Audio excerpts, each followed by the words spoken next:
Hi everyone, I'm Lisa and I'm the Adult and Teen Services Manager here at Morley Library. And I'm here today to talk to you about getting organized, something we all aspire to be, but it's challenging, isn't it? Do you feel like your to-do list is never ending? Feel like you're always juggling time to try and get everything done that you need to get done? Is your desk full of clutter? Is your sink full of dishes? Are there toys all over your floor? Well, stay tuned because I'm about to give you some valuable tips that'll help with all those things.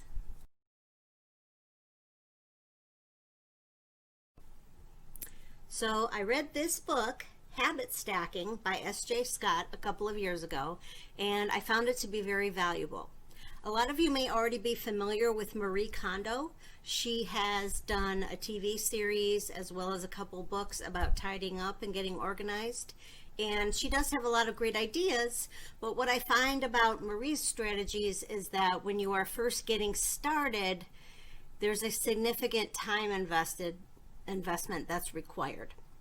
Habit stacking doesn't do that. It takes tiny little snippets of time and kind of builds them up to, create long-term results, basically. One habit that is something that doesn't take a lot of time that we do every day is brush our teeth. Now, brushing your teeth may only take a minute or two a couple times a day when you do it, but it has lasting results so your teeth don't rot, right? So by doing these other small little habits each day and by building these, you can have long-term effects. And that's the point of this book. One of my favorite things in the habit stacking book is the 2-minute rule. The 2-minute rule simply states that if it's something that needs to be done that you can complete in 2 minutes or less, just do it immediately. So for example, you finish eating, you have your plate, take it to the sink, rinse it off, wash it, put it in the dishwasher, whatever. That way you are getting that done and you're saving yourself productivity later from having a big sink full of dishes.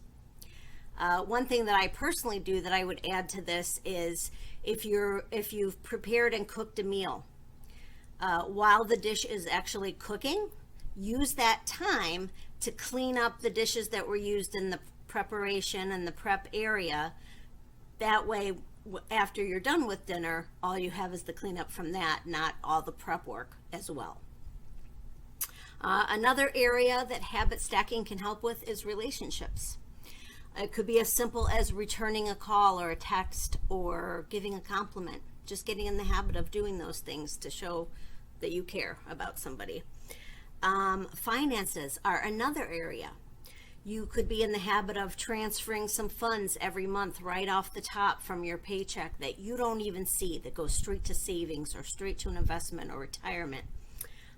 You could pack your coffee or your lunch every day to avoid having to purchase those. If you get in the habit of doing that, that's going to save you a lot of money down the road.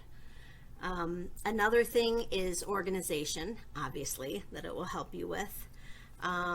Clearing your desk or your countertop or your workspace, whatever it might be, having that clear, for me anyway, and in this book it suggested it kind of clears your brain and allows you to approach other things if you have kind of a clear slate there. I would advise getting in the habit of when you walk in the door, have kind of your walk, this is my arriving in the house routine. I take my shoes off, I put my shoes in the shoe tray down there. Bonus, this also helps with keeping your floors cleaner so you don't have to clean them as often. And put your keys in a standard place that you always keep them. It might be a hook on the wall, it might be a little dish that's near the door. Keep your keys always in that spot, so when you're getting ready to leave in the morning, boom, you get your shoes on, boom, your keys are right there. If you have kids or if you're coming home with a briefcase, have a designated spot for the backpacks and briefcases, or work bag, whatever it is you might have, just so you're ready to get out the door in the morning. That'll save you a lot of time.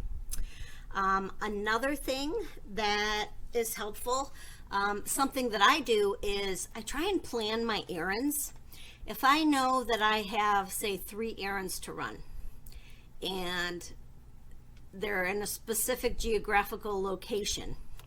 I try and plan the errands so that I kind of hit them boom, boom, boom in a row. Another trick that I do is I plan my route so that I'm making right-hand turns just to avoid traffic at the end of the day after work. I just boom, boom, boom, hit one right after another. That's another time saver. Those are just a few things to get you started. If you'd like to know more about habit stacking and helping you getting organized, go ahead and check this book out, Habit Stacking by S.J. Scott. It is available at Morley. It's also on our OverDrive. And happy organizing.